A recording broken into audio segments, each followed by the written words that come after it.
Génesis capítulo 12, versículo 10 en adelante. Vamos a leer. Hubo entonces hambre en la tierra, y descendió Abraham a Egipto para morar allá, porque era grande el hambre en la tierra. Y aconteció que cuando estaba para entrar en Egipto, dijo a Sarai su mujer: He aquí, ahora conozco que eres mujer de hermoso aspecto. Y cuando te vean los egipcios, dirán: Su mujer es, y me matarán a mí, y a ti te reservarán la vida. Ahora pues di que eres mi hermana, para que me vaya bien por causa tuya, y viva mi alma por causa de ti. Y aconteció que cuando entró Abraham en Egipto, los egipcios vieron que la mujer era hermosa en gran manera. También la vieron los príncipes de Faraón, y la alabaron delante de él. Y fue llevada la mujer a casa de Faraón. E hizo bien a Abraham por causa de ella. Y él tuvo ovejas, vacas, asnos, siervos, criadas, asnos y camellos. Mas Jehová hirió a Faraón y a su casa con grandes plagas por causa de Sarai su mujer, por causa de Sarai, mujer de Abraham. Entonces Faraón llamó a Abraham y le dijo: ¿Qué es esto que has hecho conmigo? ¿Por qué no me declaraste que era tu mujer? Porque dijiste: es mi hermana, poniéndome en ocasión de tomarla para mí por mujer. Ahora pues, he aquí tu mujer, tómala y vete. Entonces Faraón dio orden a su gente acerca de Abraham, y le acompañaron a su mujer con todo lo que tenía. Esta es la parte de Abraham que muchas personas conocen. Muchas personas saben que Abraham hizo esto, que dijo que su hermana era, que su mujer era su hermana. Bueno, y ciertamente sí era hija del mismo padre de Tare, pero era medio hermana. Pero entonces, bíblicamente, ¿cómo la veía Tare? Tare la veía como su hija. Ahí dice que Tare la veía como la nuera de su hijo Abraham, porque hasta ese momento todavía se llamaba Abraham. Entonces, cuando miramos así el versículo, eh, el versículo 31 del capítulo anterior, dice: y tomó Tare a Abraham su hijo, a Lot, hijo de Harán, hijo de su hijo, y a Sarai su nuera, mujer de Abraham su hijo. ¿Por qué dice Tare así? Ese es el punto de vista espiritual. Como si es la mujer, ¿qué es más importante? La familia nuclear o el hogar. Sabemos, sabemos que es que lo más importante es el hogar. Por ejemplo, ¿qué es familia nuclear? Ustedes han oído el concepto de familia, la palabra de familia, ¿sí? Familia son tíos, primos, sobrinos, etcétera. Todo eso se conoce como familia. Por ejemplo, Lot era sobrino de Abraham, porque era hijo de Harán. Eso ya lo vimos, ¿no? Entonces, eso es familia. ¿Qué es familia nuclear? Familia nuclear es el hogar, lo que se conoce como hogar. Esposo, esposa e hijos. Dijo Dios: conocerá al hombre. Miremos Génesis 2:24. Génesis 2:24. Génesis 2:24.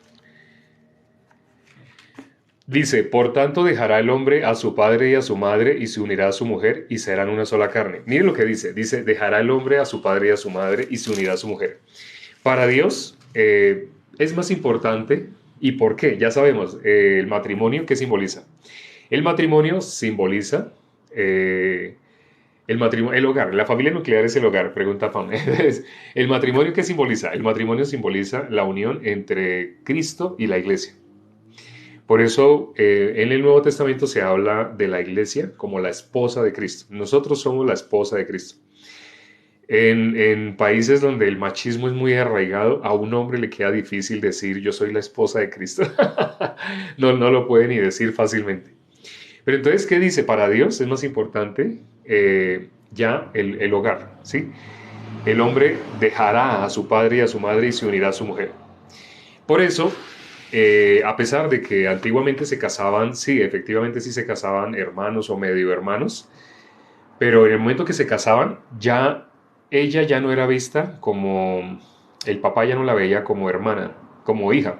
El papá ya como la veía, como mi nuera, porque se casó con mi hijo, así.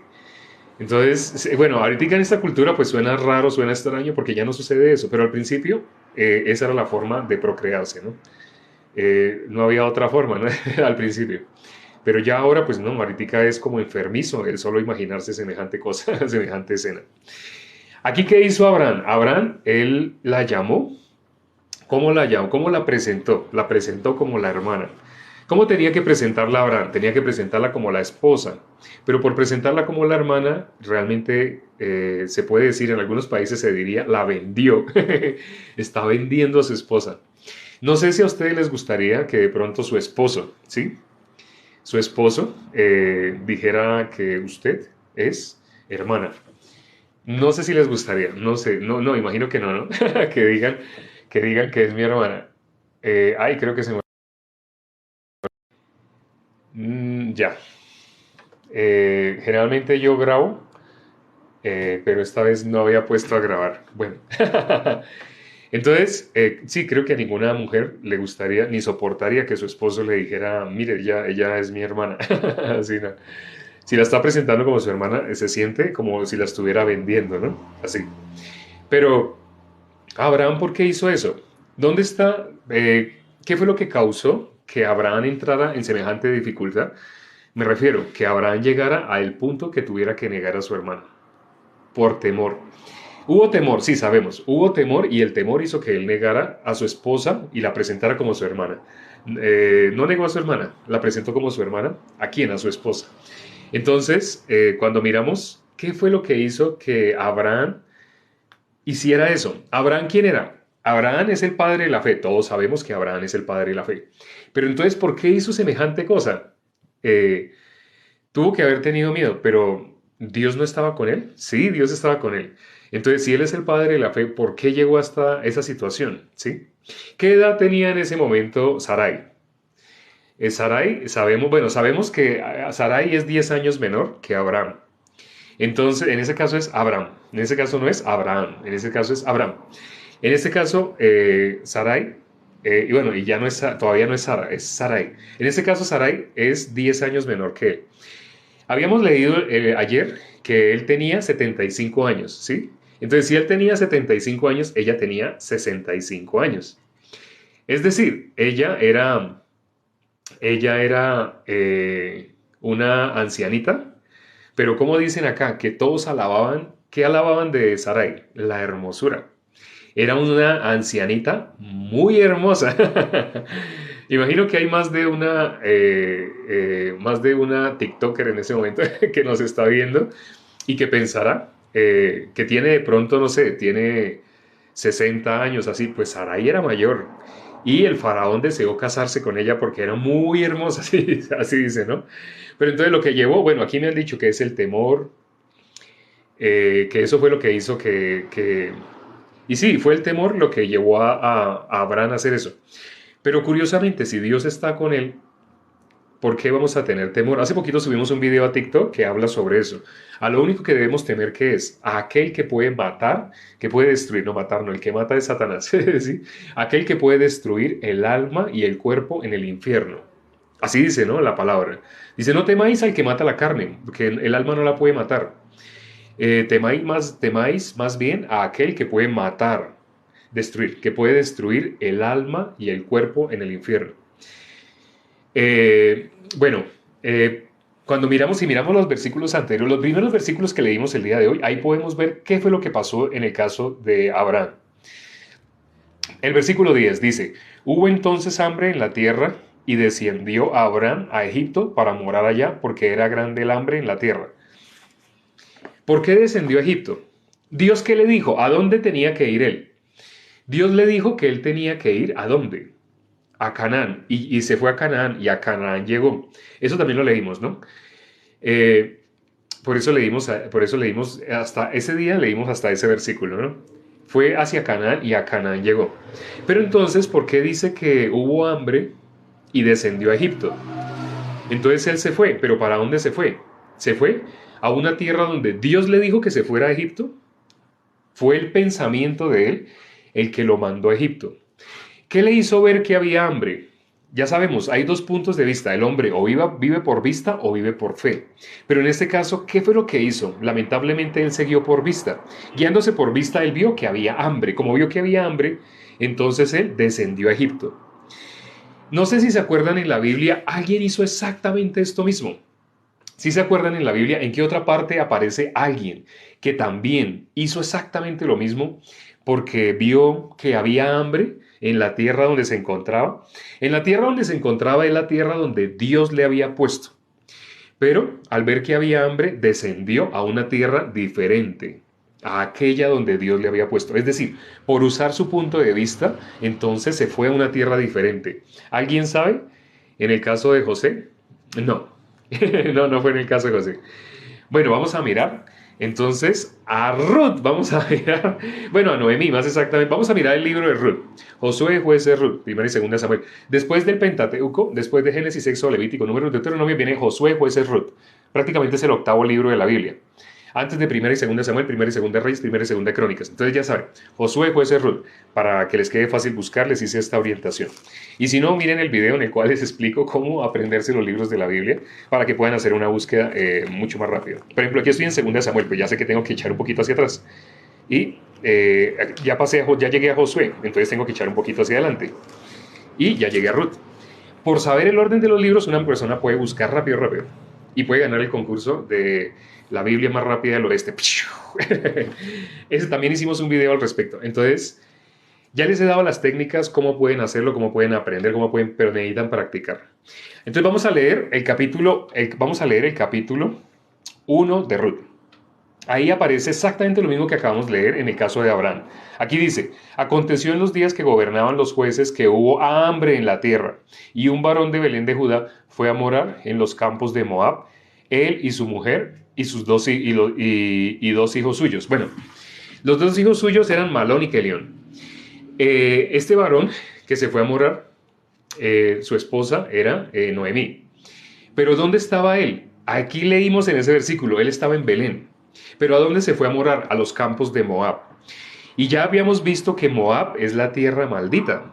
¿De dónde vienen los moabitas? No sé si se acuerden.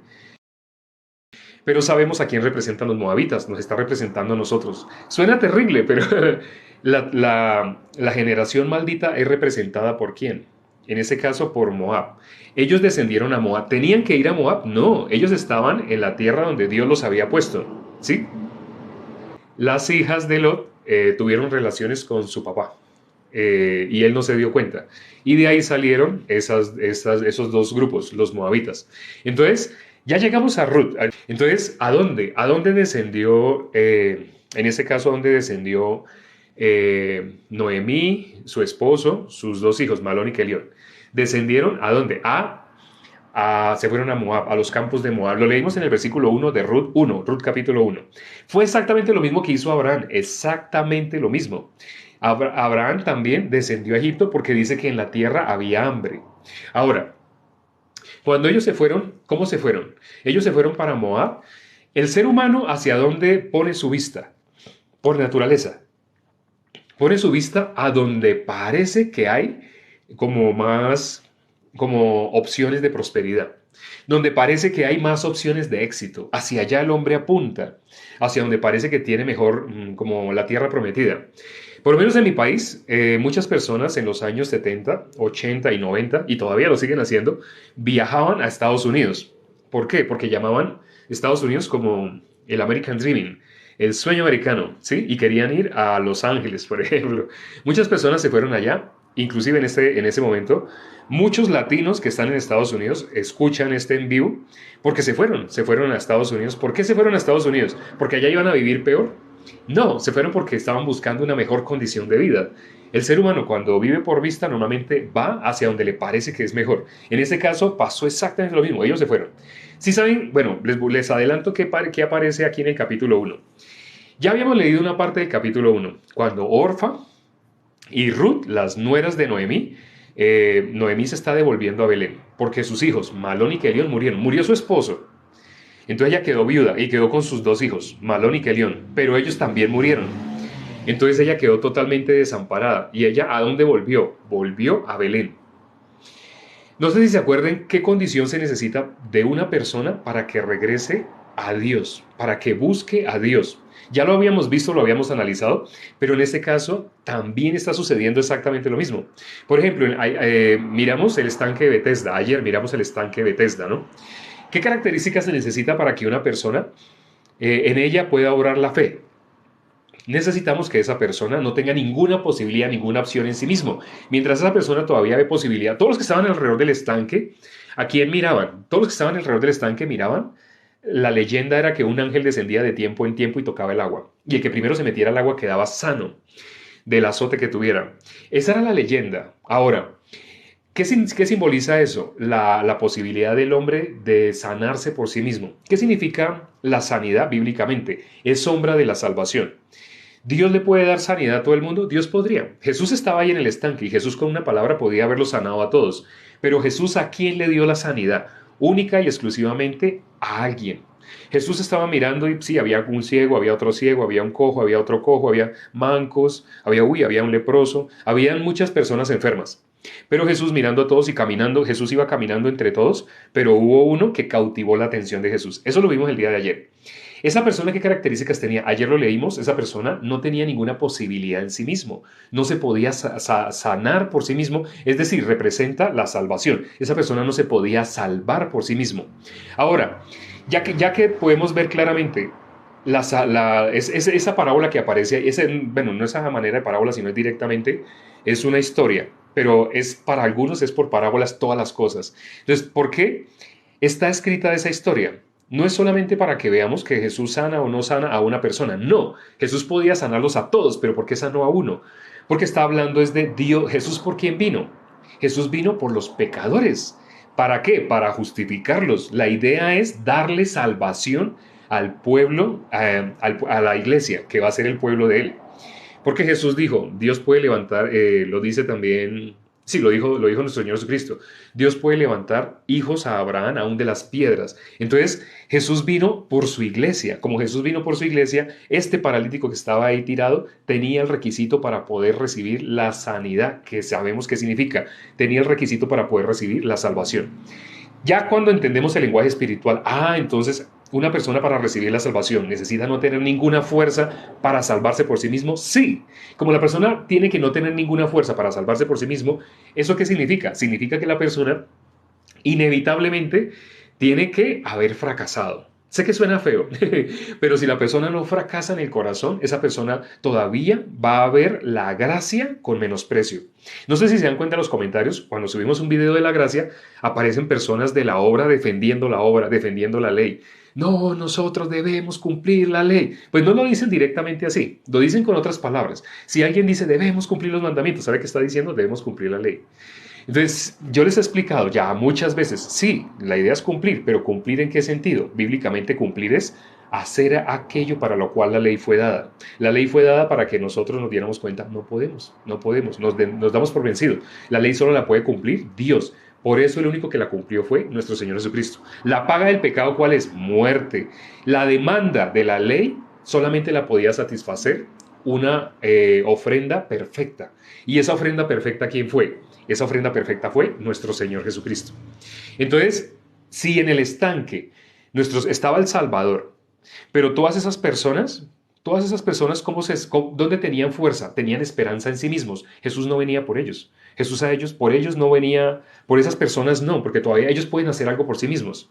Ayer inclusive dramatizamos, si Jesús estaba pasando entre ellos, como ellos estaban atentos mirando el estanque, si Jesús se les atravesaba, ¡ay, quítese! ¿Usted quién es? Usted no me deja ver! Quite, gracias. ¿Sí? Jesús, ¿qué es para una persona que tiene fuerza en sí mismo para salvarse por sí mismo? Jesús le hace estorbo a una persona que tiene fuerza para salvarse a sí mismo. Sí, va a la iglesia, levanta los brazos, dice Jesús, te amo, te adoro, pero cuando está diciendo Jesús, realmente la persona, ¿de quién está dependiendo su salvación? De sí mismo. O sea, realmente esa persona es Dios para sí mismo. No sé si han visto ese versículo. ¿Quién es Dios para sí mismo? Aquel que cree que puede ser libre de la condenación por algo que haga. Entonces ese ángel que descendía de tiempo en tiempo a tocar el estanque, las personas, ¿dónde estaban poniendo su esperanza?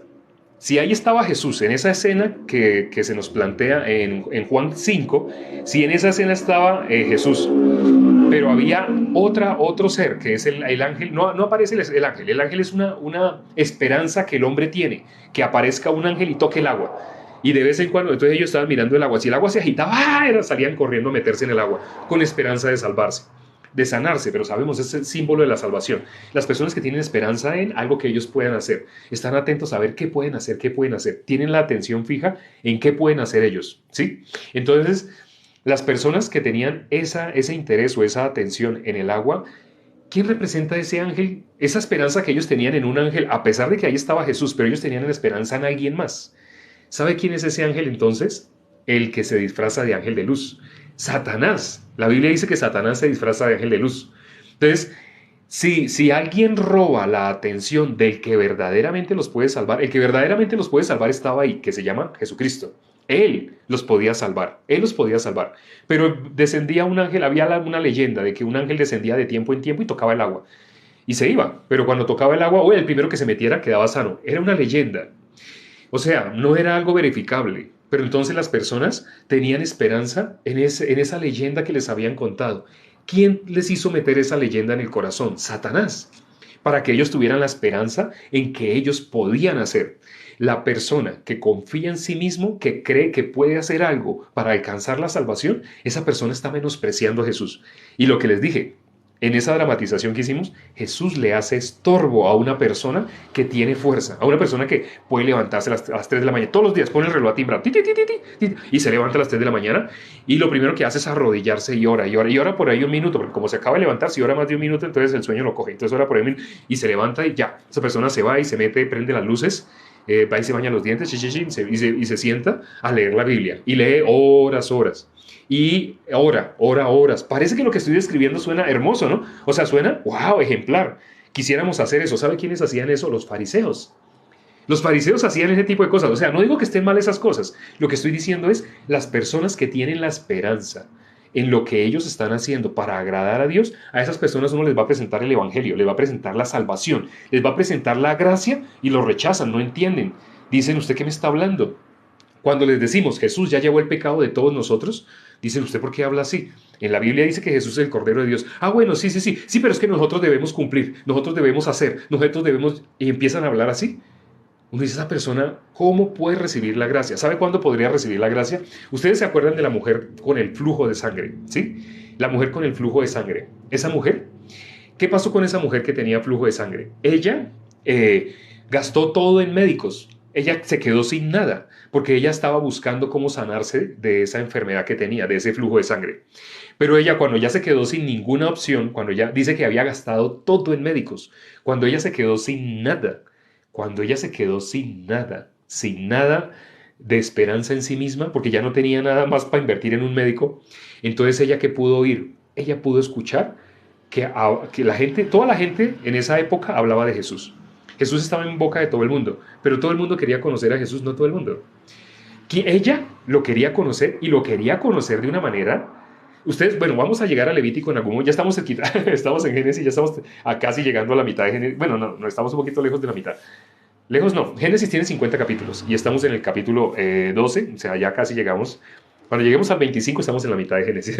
Pero bueno, después va a venir Éxodo y después viene Levítico. Y Éxodo es más cortico, Éxodo tiene 40. Bueno, cuando lleguemos a Levítico vamos a ver sobre qué cosa hace inmunda a una persona. El flujo de sangre hacía inmunda a una persona, pero no se preocupen, o sea, no se está hablando también para el hombre también el flujo de semen lo hacía inmundo. Ahorita no se preocupen y no se queden enredados en esto. ¿Qué es lo que representa ese flujo de sangre? Representa lo que sale de nosotros, lo que sale de la mujer, lo que sale del hombre. Entonces, ese flujo hace inmunda a una persona, en ese caso a la mujer. Pero esa mujer, cualquiera que tocara a ella, quedaba convertido en inmundo. A cualquier lugar que ella fuera, ese lugar, ella se convertía como en transmisión de inmundicia. Para los judíos, ellos no comían animales inmundos, pero una persona que tuviera esa condición no podía moverse, no podía salir de su casa. Si salía de su casa, todo lo contaminaba. Como en la época del COVID. Ahorita las personas de qué se cuidaban, de alguien que hacía, las personas enseguida se alejaban, les daba miedo, ¿sí? Porque sabían que podía transmitir el COVID.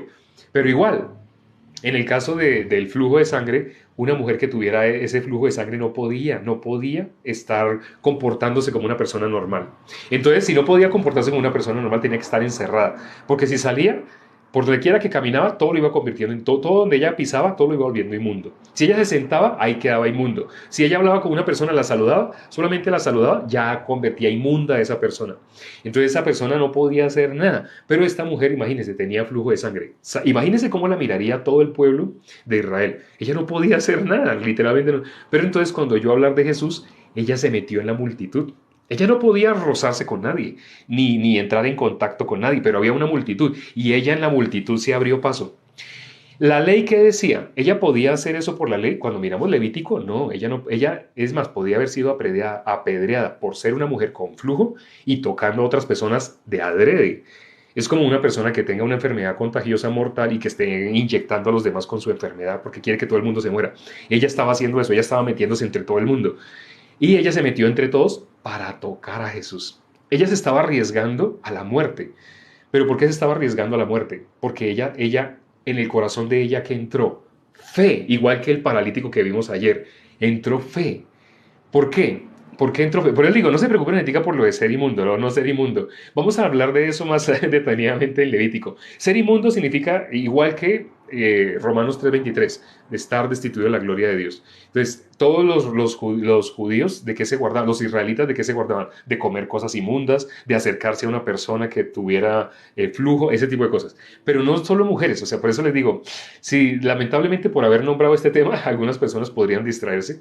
Vamos a leerlo más detenidamente. Por ahora vamos a leer unos versículos que aparecen aquí en Ruth capítulo 1. Pero no se distraigan, esa inmundicia que representa la condición del hombre que no puede de ninguna manera acercarse a Dios. O sea, es la mejor condición. Pareciera que fuera la peor condición, no. ¿Quién puede recibir la sanidad? ¿Quién puede recibir la salvación? En ese caso, ya sabemos que la sanidad es sombra de la salvación. ¿Quién puede recibir la salvación? Una persona que haya estado totalmente sin ninguna condición para recibirla. Entonces, esa condición de haber tenido flujo, en el caso del hombre, flujo de semen, en el caso de la mujer, flujo de sangre, o sea, realmente está mostrando, usted no puede, está mostrando, todo ser humano no puede llegar a la salvación por sí mismo. ¿Qué versículo vamos a leer acá? Vamos a mirar qué pasó cuando Noemí volvió. Dice el versículo 20. Y ella, bueno, desde el 9, vamos a ver el 19. Anduvieron pues ellas dos, Noemí y Ruth, ya sabemos que Orfa se devolvió. Anduvieron pues ellas dos hasta que llegaron a Belén. Y aconteció que habiendo entrado en Belén, toda la ciudad se conmovió por causa de ellas y decían, ¿no es esta Noemí? Y ella les respondía, no me llaméis Noemí, sino llamadme Mara, porque en grande amargura me ha puesto el Todopoderoso. Mara es amargura. Dice, o sea, y Noemí es lo contrario. Entonces está diciendo, no me llamen Noemí, llámenme Mara, porque en grande amargura, me ha puesto el Todopoderoso. Yo me fui llena, pero Jehová me ha vuelto con las manos vacías. ¿Por qué me llamaréis Noemí? Ya que Jehová ha dado testimonio contra mí y el Todopoderoso me ha afligido.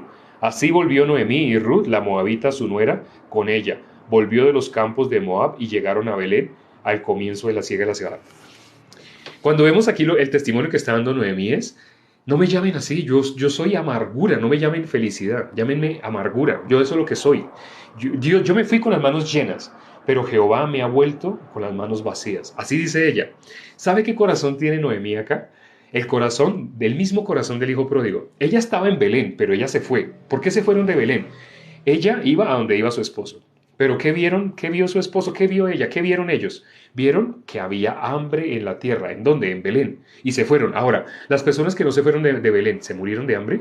No murieron de hambre. Entonces, ¿realmente el ser humano en qué pone la vista? Lo que dijimos al principio, el ser humano pone la vista en un lugar que promete darles una mejor vida. Por eso el ser humano quiere irse, oye, que hay una ciudad donde todo el que llega a esa ciudad económicamente gana 10 veces más y la gente empieza a empaparse más de cómo es vivir en esa ciudad, cuánto valen los arriendos, será que yo tengo un familiar allá, así empiezan las personas, el corazón del ser humano, porque uno por vista quiere ir a un lugar donde pueda estar mejor. Eso es natural del ser humano, pero como es natural del ser humano, es de la carne. ¿A qué se opone? Al espíritu. Ella se fue de la tierra de Belén. Belén sí saben qué significa, ¿no? Belén es pan. ¿Y quién es el pan? Jesús dijo, yo soy el pan. ¿Dónde nació nuestro Señor Jesucristo? En Belén. Entonces, ¿qué vemos en esta parábola? Está representando, ellas deberían estar en el lugar donde está Dios, pero ellas de ese lugar donde se fueron a Moab. Se fueron de la bendición a la maldición. Está representando, se fueron del lugar donde está Dios al lugar donde no hay Dios. Donde si no hay Dios, ¿qué hay? Pensamientos. Hay solamente merced de lo que a mí me parece que es mejor. Por eso ella dijo, yo me fui con las manos llenas, pero Jehová me ha vuelto con las manos vacías. No sé si han entendido esta parábola. Sí, bueno, sí, para algunas personas es parábola, es una historia que sucedió. Pero ¿qué nos está mostrando esta historia? Nos está mostrando el corazón de una persona que puede recibir la salvación. ¿Cuándo puede recibir la salvación? Cuando esa persona no confía en su punto de vista. Cuando esa persona queda como nueve. Si confía por su punto de vista, le pasa lo del hijo pródigo. Se va a alejar del padre. Pero ¿qué le pasó cuando se alejó del padre? Fracasó. Fracasó. Y cuando fracasó, dice que volvió en sí. Y cuando volvió en sí se dio cuenta, yo no debía haberme alejado de mi padre. Esa es la historia de todo ser humano. Desde cuando nos separamos, nacimos así separados. Pero ¿cuándo podemos volver? Cuando nuestro corazón lamentablemente ha fracasado. Uno quisiera, en medio del éxito, volver a Dios. Pero cuando leemos Eclesiastés 7, 1, 2 y 3, nos damos cuenta, no. El ser humano, en medio del éxito, se aleja más de Dios. Cuando el ser humano busca a Dios, cuando no tiene esperanza de salvarse por sí mismo. No estoy hablando nada en contra del éxito económico, ni de, solamente que hablo del fracaso en el corazón. Ahí pues yo he conocido personas que tienen mucho, mucho dinero, pero están vacíos. Están vacíos, o sea, en su corazón han fracasado, porque hay algo que les ha hecho falta, Dios. Y cuando lo logran ver, cuando en su corazón llega el fracaso, no estoy diciendo que perdieron plata, no, no, no. Para algunas personas sí, lamentablemente el fracaso fue eso, que se quedaron sin nada. Como dijo Noemí, yo me fui llena, pero Jehová me ha vuelto con las manos vacías. Y cuando miramos la historia de Noemí, acá, con Ruth, con su nuera, fue una bendición. ¿Cómo fue una bendición? En la tierra donde está Dios, la tierra que representa a Dios, ¿cómo recibió a Noemí? ¿Cómo recibió a Ruth? Con los brazos abiertos. Igual que el padre recibió al hijo pródigo cuando regresó. Es mucho para examinar, y no alcanzamos en tan corto tiempo. Pero de todos modos, como yo les había dicho que este libro de Ruth lo íbamos a tener que analizar. Son 4 capítulos. Hemos visto solamente un capítulo, pero hay mucho que sacar de todos los 4 capítulos. Vamos a dejar hasta acá el día de hoy. Vamos a orar. Padre, gracias por las personas que se conectaron el día de hoy. Permite que esto que estamos explicando no es grato para el corazón del común de las personas, porque el común de las personas, ¿qué desea hablar? ¿Qué desea que se le hable? Solamente de que tenga y tenga y tenga más cosas en este mundo para esta carne. Pero cuando se va a hablar la verdad, se va a hablar inevitablemente lo contrario. ¿Y qué es lo contrario? Lo espiritual y lo carnal se oponen. Lo que es de la carne y lo que es del espíritu son enemistad. Entonces, cuando una persona fracasa, yo sé que las personas que se quedaron y las personas que han podido escuchar en su corazón ya habían intentado, ya habían tratado. Algunas personas han pasado por varias iglesias, pero no habían podido recibir la salvación y notaron que aquí habían unas palabras de vida eterna, algo diferente, no como todas las iglesias que tienen un esquema específico y llegan a un fin, pedir y pedir plata. Pero no, aquí se está ofreciendo únicamente la salvación. Permite que las personas que entraron el día de hoy sigan escuchando el Evangelio, porque el Evangelio es el único que les puede dar salvación. La Biblia lo dice, el Evangelio es el poder de Dios para salvación a todo aquel que cree. Pero ¿cómo van a creer en algo que no han oído? ¿Y cómo van a oír si nadie les ha predicado?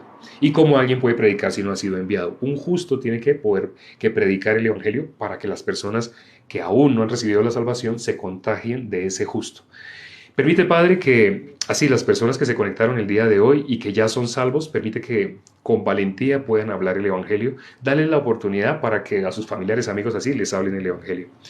Te lo pido y hemos orado en el nombre de nuestro Señor Jesucristo. Amén. Hermanos, amigos, conocidos e invitados y quienes asistieron hoy por primera vez, espero que puedan asistir mañana igualmente a la misma hora. Todas las noches tenemos la cita acá a las 9 de la noche. Y los videos, una vez que se terminan, aproximadamente una hora después, los subimos a la otra plataforma de videos, ya saben ustedes a cuál. Allá nos encuentran con el mismo nombre, pueden escribir, escrito está también, el mismo nombre que tenemos en este perfil de TikTok y allá nos vemos. Entonces, mañana a las 9 hora de Colombia, si ustedes están en otro país, bueno, a las 10 o a las 11, a la misma hora de hoy, a la misma hora de hoy, durante aproximadamente 33, 4, 5 minutos. Chao.